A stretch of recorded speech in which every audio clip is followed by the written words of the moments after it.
I know a special place, a certain corner of the country where the fishing is pretty good. A place with deep lakes and surf-pounded beaches, marsh-lined estuaries and lazy forest streams, roaring ocean rips and small secluded ponds. A place called New England.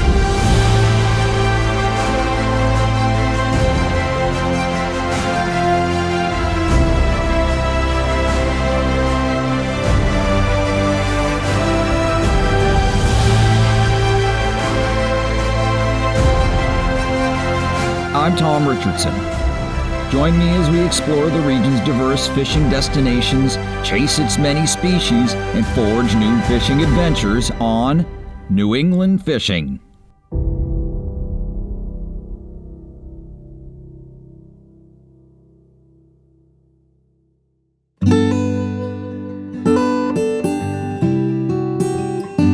New England is filled with such an abundance of fascinating spots to fish that many simply fly under the radar of even the most avid fishermen.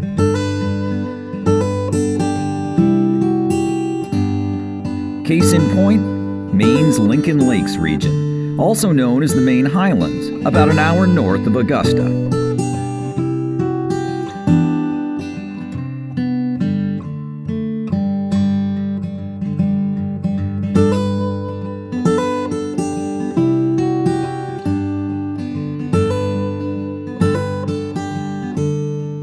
I visited the area in August at the invitation of Nancy Souza and Keith Carpenter, proprietors of Sleeping Bear Campground and Cabins in the town of Lee. As I was soon to discover, Sleeping Bear makes the perfect base camp for exploring the area's numerous lakes and ponds, as well as the nearby Penobscot River, which flows past the adjoining town of Lincoln.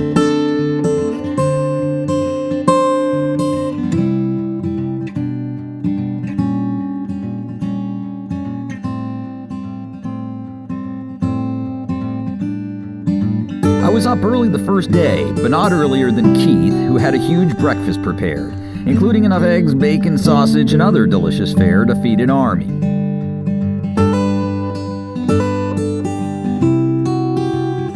Joining us was local guide Ed Moninghoff of Blue Moose Hideaway Guide Service, a man who is well versed in the local fishing and hunting scenes. One look at Ed's grizzled countenance, and I knew I was in good hands. Well, I got attracted to this area because of my bear hunting. The bearing I bought a lease out, bought another outfitter out. And I like to fish, so there's 13 different lakes here in the Lincoln Lakes region. I became a guide because I love hunting and I love fishing. That's my favorite thing to do, hunt and fish. I spent a lot of time in factory work, paper mills and stuff like that, and I got tired of it. I wanted a change in life, and I've been coming up to Maine for 20 years before I did move up here. And like I say, I bought that business and just kept going from there. We kicked things off by trailering Ed's bass boat to nearby Matanawacook Pond, which holds both largemouth and smallmouth bass. Tournaments are often held on the pond, which features a variety of bass-holding structure, from deep rock piles to shallow weed-filled coves.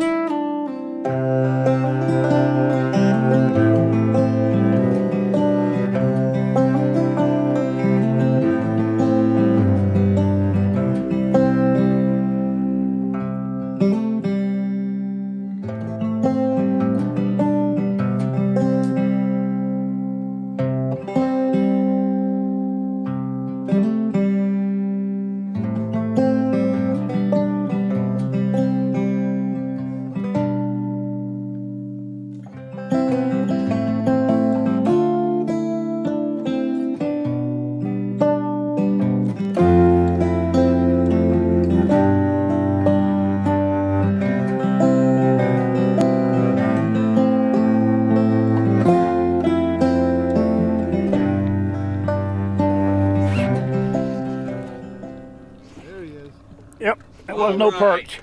Perch? Nope, that ain't no perch. All right, excellent. Let's see what you got there. Oh, Ed doesn't want to lose this fish. Nope. That's a nice fish, huh? Oh yeah, that's a nice bass right there.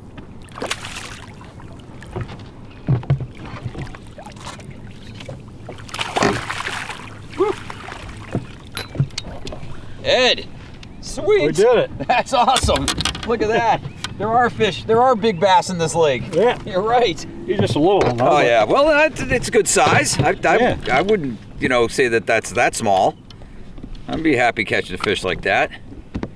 Look at that. All right, good. We're on the board. Like I said, they're getting bigger, right? Yes, they are. That's right. So Now the next one, we gotta get bigger. the next one's going to be 5 pounds. Let's hope so. Let's hope so. All right. Excellent.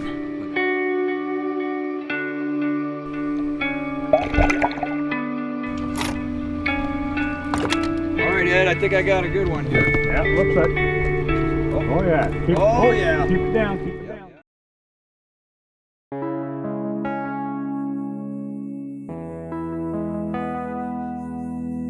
After sampling Matanawacook, Ed suggested we try a different spot. A short drive brought us to Silver Lake, where Ed happens to live.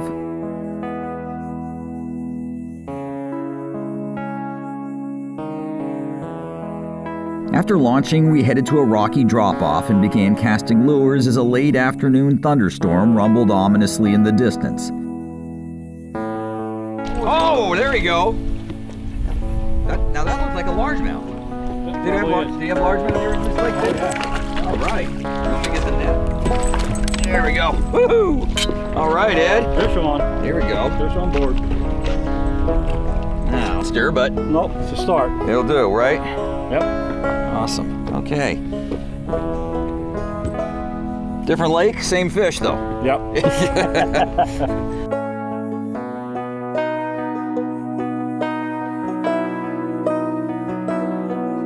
Right as that eagle flew over. That was a good one.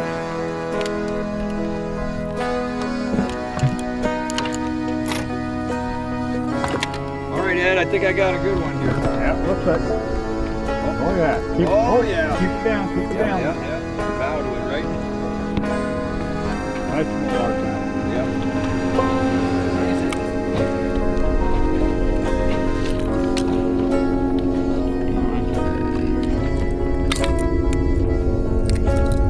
All right. Hey, there you go. Nice little largemouth bass.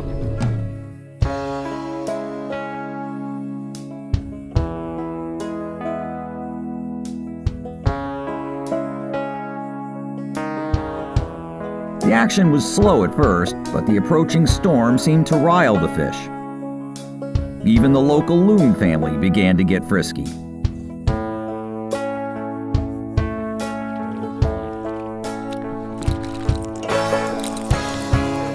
All right. That was right where I saw a fish jump earlier there, Ed. Yeah. Or, I mean, he came up to the surface. Oh, yeah.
Wow, that's cool, man. He was just lurking in those weeds. Yep. Woo! Nice. Is that the best one of the day, you think, Ed? Yep. Beautiful. Yeah, I got them. Now can they survive with one eye? Yeah, they can. Yeah. They're tough gritters, huh? Yep. Can you see that hook in there? Yeah. I really love the bass fish. That's my favorite fishing right now. I think the biggest challenge is figuring out what the fish are going to bite on. The weather's got a lot to do with it. It's like today we had hot, high suns. It's one of them dog day, fishing days. I like to try use different lures to try to figure out what they're going to hit, what the presentation's going to be, how you got to present it, how you got to tune the lures. I do a lot of tuning on lures. Fish number 2. Oh, nice fat one. That is. Big one. Fatty.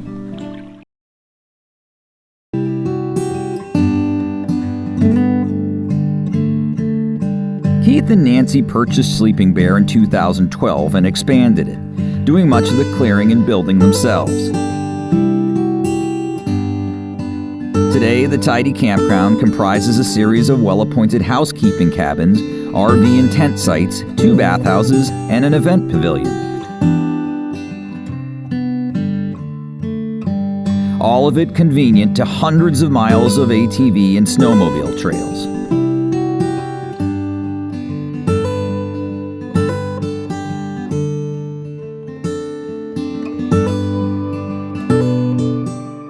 But it was fishing I came for and fishing I would pursue again on day 2 of my Lincoln Lakes adventure. This time, however, I'd get a very different perspective on the local angling options, courtesy of Zach Glidden of Trasuski Fishing Adventures. With Zach's Hyde drift boat in tow, we drove to a launch site in North Lincoln on the Penobscot River. A few minutes later, we entered a different world.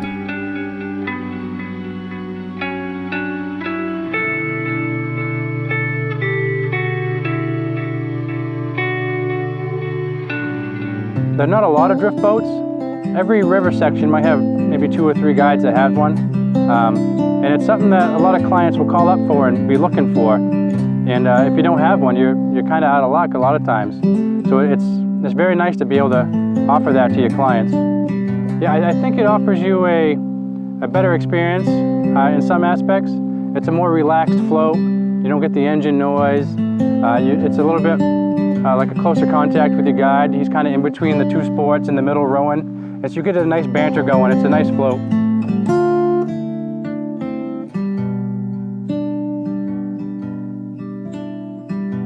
Until this point, all my previous experiences on the Penobscot had taken place solely on its west branch, which is renowned for its landlocked salmon fishing.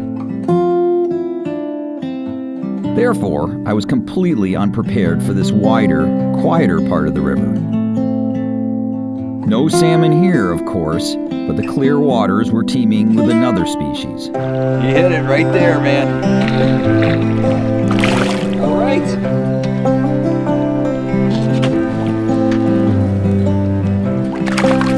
There it is, man. There's our first Lincoln Lakes area smallmouth.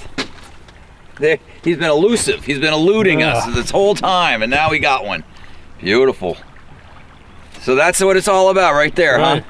So what's the typical size that you get on So this? this is a little smaller than normal here. This is a nice fish, but they certainly get bigger than this. Uh-huh. This is a little bit What's that, smaller like than a normal. 1.5 pound or something like that? Yeah, we're probably looking at a little over a pound and 13 inches probably. Yep, but you get them up to how big?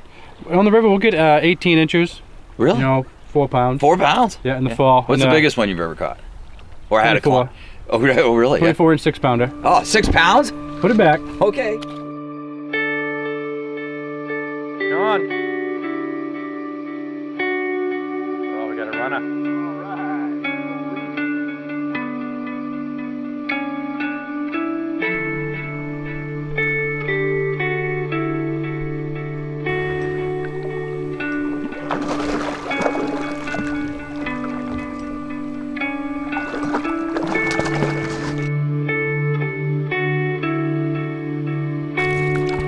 Fish number 2. Oh, nice fat one. That is. Fatty.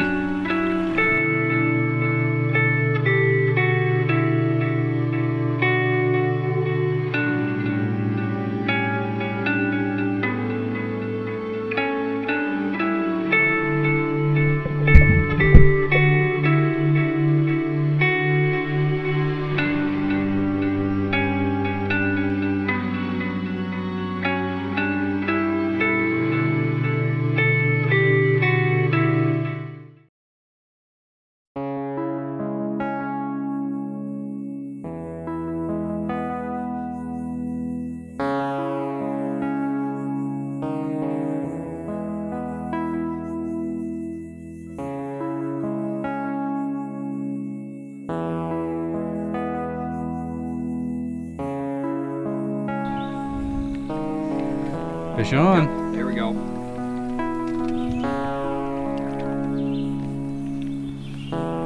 Nantucket sleigh ride. It's gonna jump. Nice.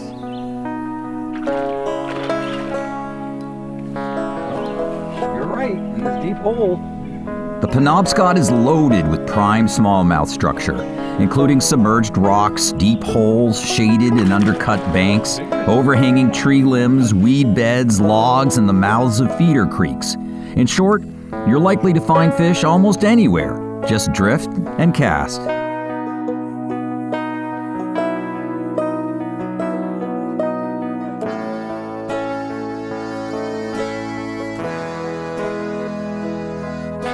We drifted through that long weed bed, and now we're at the end of this island here. Yeah, so we come down the weed bed to the tail end of the island. We get the water coming around. Hey, there he is. Guess what? As if on cue. Oh, Nice. you little guy. So yeah, so tell me, explain this spot that we anchored up here. So the tail end of the island, we got a bunch of ledge coming out from shore, the water coming around and then down off the weed flats. Get a nice deep hole here, hold some nice fish. How deep is it? We're probably looking at about 15 feet. So in a river that's only 4 to 8, 15's a nice hole. Sure.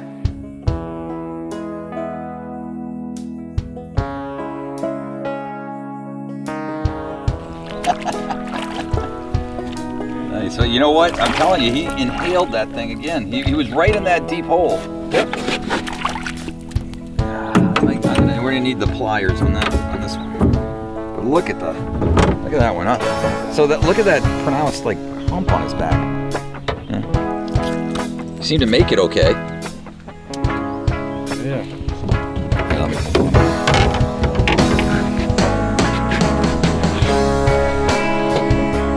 Word of warm It's uglier and uglier. It gets uglier and uglier.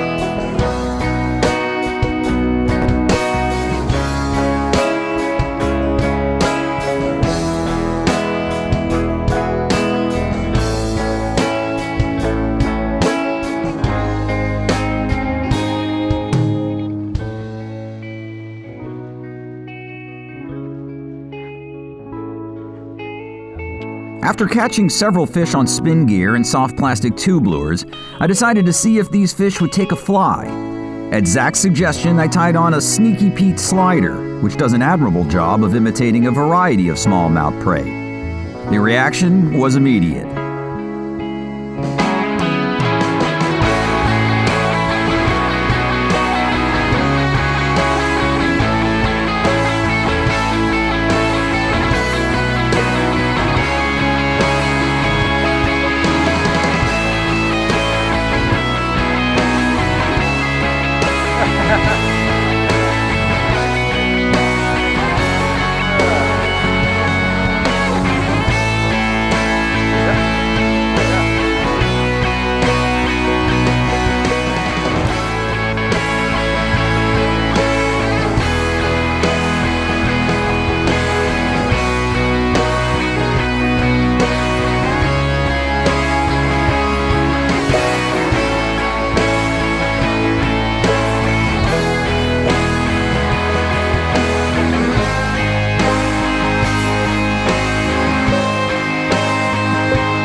So I love fishing. I think it's just growing up in Maine. You know, that's what my father did. I mean, that was the time we spent with him, you know.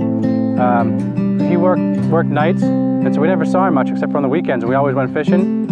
And I think that was the start of it from there. And it just, you know, went on throughout my life, and it's a great hobby, it's a great pastime, great stress reliever. That's why I love fishing myself. My name is Zachary Glidden. I'm from Lincoln, Maine, and I'm a registered Maine fishing guide. The smallmouth action was phenomenal, and we took fish at will on both spin and fly gear all along the 8 miles of river we drifted that morning.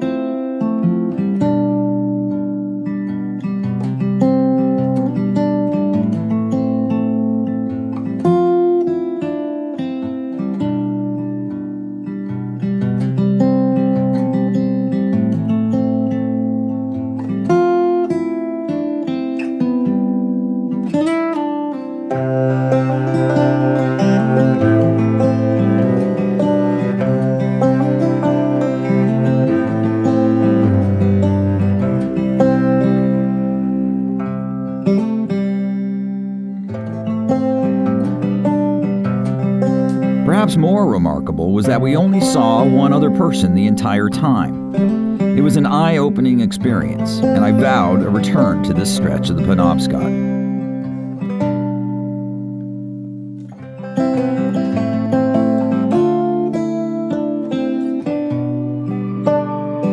Well, that's a wrap on another action-packed episode of New England Fishing. To learn more about fishing in this great part of the world, be sure to check out NewEnglandFishingTV.com. The site is filled with great articles, videos, gear and boat reviews, fishing news, and much more. And don't forget to order your copy of New England Fishing Magazine, a big, bold, glossy publication packed with informative how-to articles that will help you catch more and bigger fish all season long. Until next time, I'm Tom Richardson for New England Fishing. Thanks for watching.